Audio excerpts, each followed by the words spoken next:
Matthew chapter 1, verses 1 to 17. Don't make fun of my pronunciations, okay?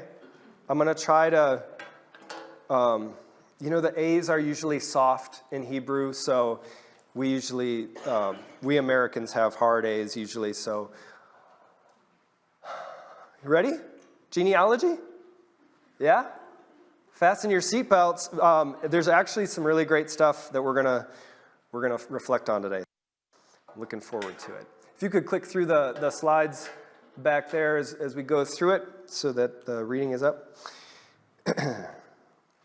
This is the genealogy of Jesus, the Messiah, the Anointed One. The Spirit inside David, says I'm so much more. Abraham. So let them say what they want.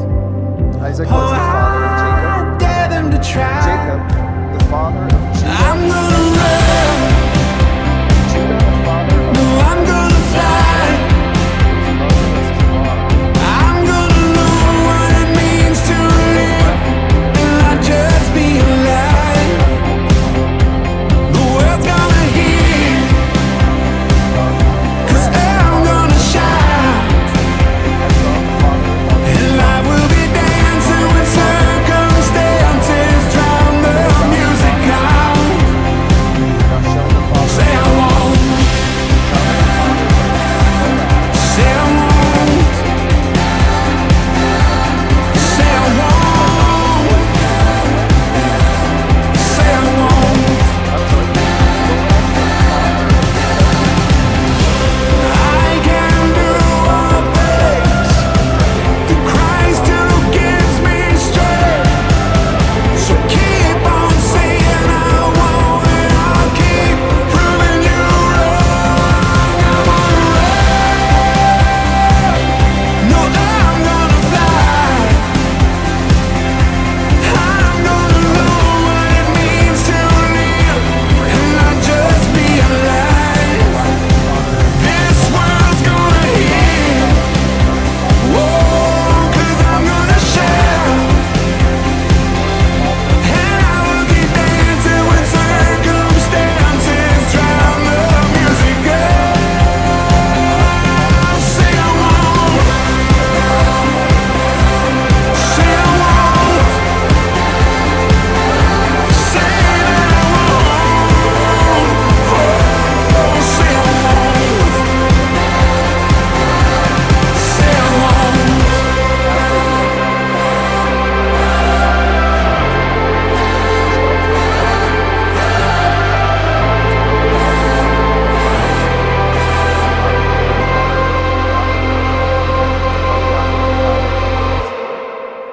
Azor, the father of Zadok.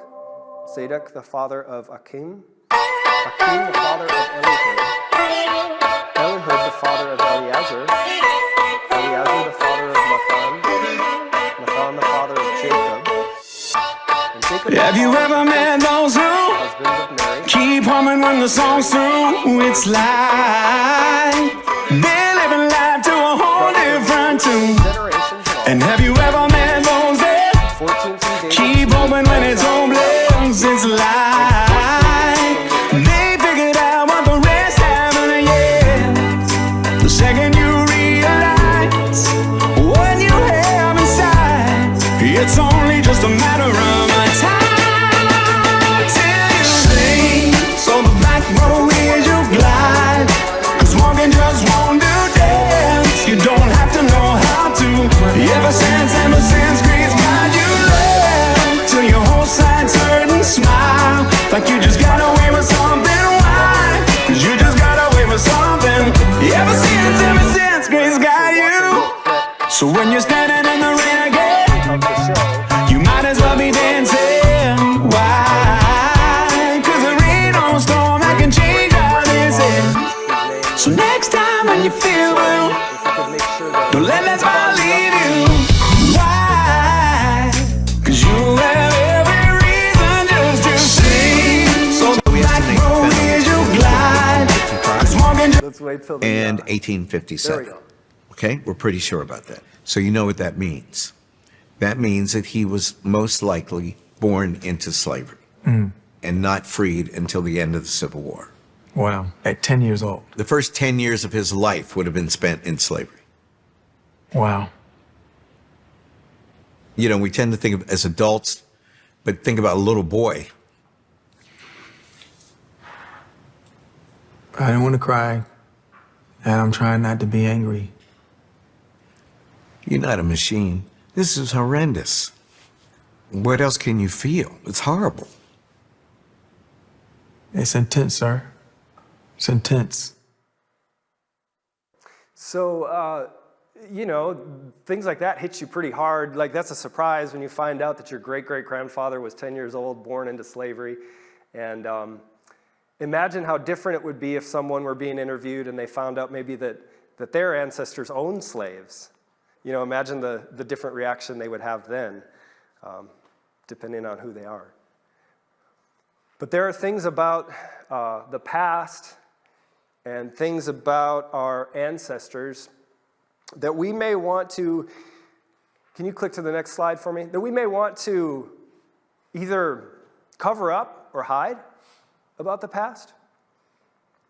And if somebody were going to write a genealogy or a biography about someone who's maybe a king, do you think they would maybe try and write a genealogy that flatters that person? A genealogy that maybe covers over some of the dark secrets or the connections to people that would bring shame, right? If you're going to write a biography about a king, you'd probably want to start with a genealogy that would flatter them, that would show their connections to important people from the past, and at the very least would show how they came up from nothing and rose to the ranks of royalty. But what's really different about the way Matthew writes the biography of Jesus of Nazareth is he starts with a genealogy that doesn't flatter Jesus. It actually exposes his ancestors. It actually connects Jesus to stories of shame and disgrace. And that's not, I don't want to make it sound like that's all that there is in the lives and the stories of the people that are connected. Can you even see this one? It's probably, the print's probably kind of small. That's supposed to be the family tree that we just heard about. I mean, there are people in this family tree who did really bold things through faith. But by and large, this family tree that Matthew records, by and large, it highlights the way that the people of God, whom he chose to be his own, failed to represent him the way they were supposed to. Okay? By and large, it's highlighting not connections to others that would flatter Jesus, but it's exposing Jesus' ancestors, his family tree, as people who failed to be whom God called them to be. And I just think this is interesting because Jesus' family tree embraces what others would hide. Like I said, if we were going to write a biography about someone who's royal or important, we would probably try and edit it in such a way that they wouldn't be connected to scandals or things that would cause shame and embarrassment. We would probably try and edit their connections to flatter them and make them look good. But Matthew does just the opposite. And he shows how Jesus is connected to this people group who has failed to be the representatives God called them to be. And that says a lot about God, doesn't it? It says that God doesn't try to distance himself from shame. And he doesn't deny any kind of connections that he has to human failure or pretend like there's these cover-up. God's not interested in family secrets, right? I mean, he's not interested in covering up the past or denying the truth about humans. God's just not interested in that stuff. And instead, it's like he kind of embraces it and says, these are still my people. And that says something about how we see ourselves and how we see humanity. Is there anything from human history that you wish we could rewrite? You know what I mean? Like if you just think back in human history, like we could even talk about just the church historically. Is there anything that we wish were different? Absolutely. Is there anything from your own family that you feel like is difficult to discuss with other people? Or that maybe you're tempted to hide from others? Or maybe is there anything from your own life that you find very difficult to share with other people?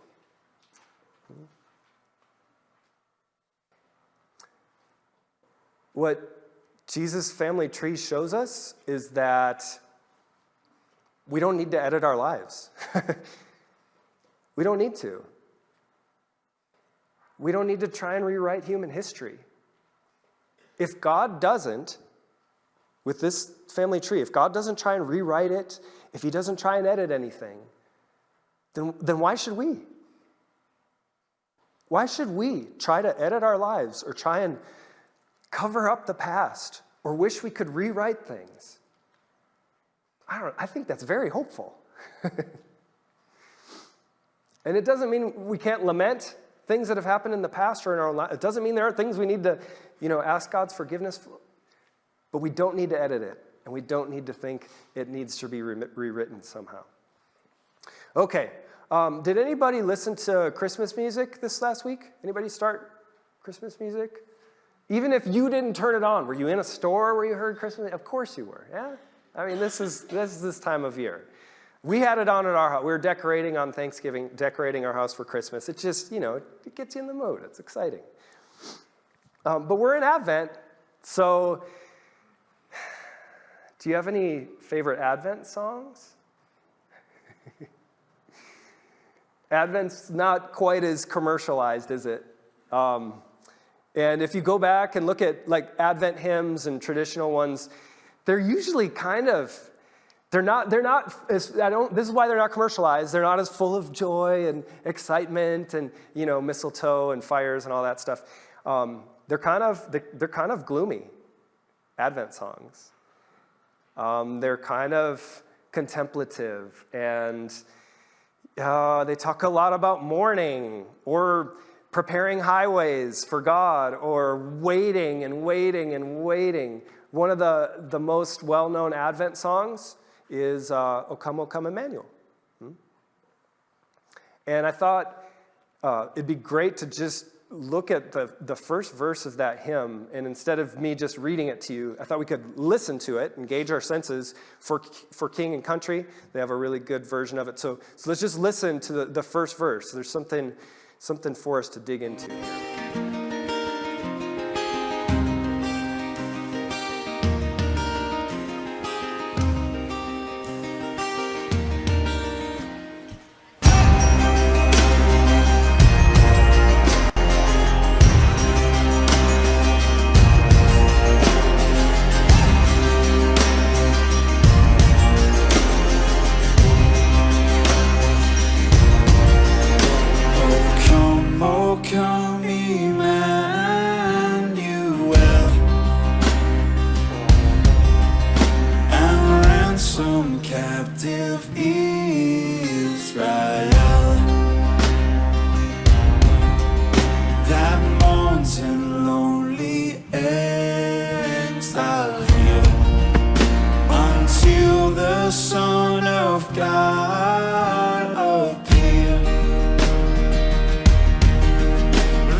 All right, so I remember singing these when I was younger and just like, what is this about? What are they even singing? What are we singing about? And like, they're very poetic and all this stuff about ransoming captive Israel. This next line, that mourns in lonely exile here, right? This is what I was talking about with the gloomy kind of nature of some of these songs. Exile is a really big theme in the Bible. And did you notice how it showed up in Jesus' family tree too? Did you notice that part where it talked about how the people went into exile in Babylon? So I guess it's got to be a big deal. Like if that's included in his family tree, that must be a big theme. And so exile is it's actually something that God warned his people would happen if they failed as his covenant partners, and if they gave themselves over into the idolatry of the nations around them, which they did. And God warned them, if that happens, I'm going to send other nations in to take you off into captivity. And so here's a verse from 2 Chronicles where it talks about this event that's in Jesus' family tree here. It's from 2 Chronicles, end of the book. The he there is God. God brought up against them, the people of Jerusalem, the king of the Babylonians, who killed their young men with the sword in the sanctuary and did not spare young men or young women, the elderly or the infirm. These are people who show no mercy, all right? The Babylonians, God gave them all into the hands of Nebuchadnezzar. So to go into exile is when God gives you into the hands of your enemies. Do you know there's a part of our service where we actually say that's what we deserve from God? Do you know where we say that? When we confess our sins. We just said today, you should cast me from your presence forever. That's what I deserve from you, is to be delivered over into the hands of death. That's an intense thing to say, isn't it? But it's not where the family tree ends. It doesn't, Matthew doesn't end, and that took them into the exile into Babylon. In fact, the family tree prepares us for the Lord's deliverance from exile.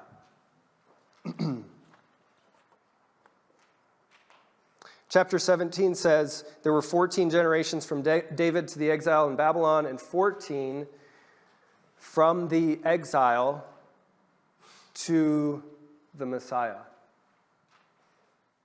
And how is God going to deliver people from exile? He's going to do it by delivering Jesus over into death instead of us.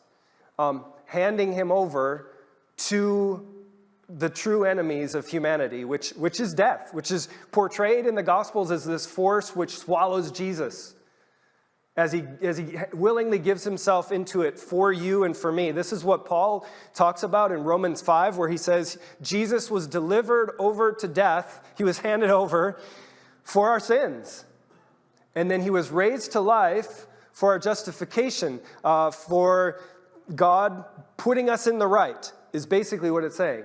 So that instead of being under God's curse, through faith in Jesus, we're under God's favor. Right? When God said to Abraham, he will bring blessings to all nations. He will bring life and abundance to all people through his resurrection from the dead. So Jesus himself was delivered from exile into death, as God raised him and exalted him to his right hand. And so God has promised that everyone who trusts in Jesus will follow where Jesus has gone. That is beautiful, isn't it? And it's just such a wonderful surprise that stone is rolled away for Jesus and for you and me right now. That stone is rolled away forever and ever, and we have everlasting life through him. So good. So that's your family tree then, huh? Through faith in Jesus. This is why the scriptures plead with us: seek the Lord while he may be found. Call on him while he's near. This is good news for you right now, today. Family trees. Last little point here. Did anybody hear about Robert W. Lee? This was 2017. Robert W. Lee, the Reverend. It's a reverend in Virginia, Charlottesville, Virginia. Nobody's heard about him? This was a really interesting story. I didn't know too much about this until I was preparing. But he, in 2017, started as a pastor becoming very vocal about racism, particularly in Virginia where he lived. And he said that statues of like Confederate generals and things. His own great grandfather is Robert E. Lee. All right, that's these statues were idols to white supremacy, hatred, and racism. His congregation asked him to resign, by the way, after he's like publicly saying these things. But in any case, he was making efforts to have these statues taken down. All right. And sure enough, you guys remember all the George Floyd stuff, 2021? There it is, Robert E. Lee in Richmond, Virginia. The statue they removed it, all right? Now this, do you guys remember, I don't know, that this is still kind of going on, but people are so concerned about history being rewritten now. You know, like that there are going to be some on the side who try to minimalize what happened in the past so that it doesn't sound as bad as it actually was. But then there's going to be people on the other side who are like exaggerating it and making it sound like it was way, way more horrible than it was. History makes us uncomfortable, doesn't it? To the point that people will even try and like rewrite it so that it fits with their agenda. Matthew doesn't do that. Matthew doesn't try to rewrite history. Instead, he shows that the individuals, there's so many stories in these 42 generations. There's so much here, and it's filled with the everyday stuff of humans. It's filled with good, and it's filled with bad. There's jealousy, and there's generosity. There's self-sacrifice, Ruth, Boaz, and then there's self-preservation, Abraham. There's fear, and there's faith, and there's life, and there's death. These stories of these 42 generations are filled with the everyday things of life, and those are the people God worked through. So Jesus' family tree, it just reveals that the Lord works through compromised humans, because that's all he has to pick from. And that's good news for you and me, because we don't have to be a super Christian, guys. We don't have to be a super Christian. There's no formula of boxes we need to check off before the Lord's like, okay, now I guess I can work through that person. now they're worthy. So just trust God and live. Trust God and it does, like, God isn't, we tend to think too, God was only working through us when we're doing things connected to church or Crown of Life. Trust God and live. And trust that he is working through you. A lot of the times, or maybe sometimes, you might even be aware of it, that God's working through. But what's even better is when you're not aware of it. That's even better. And remember, too, that the people through whom God is working are compromised humans as well. And it means it's going to be tricky sometimes. And it's going to be messy. And you guys all know that from being together for a long time. It's not always smooth, easy sailing. And we got to work through stuff. But that's okay, because we're all part of a family tree. And in just a few minutes, you're all going to come up to the table as brothers and sisters, right?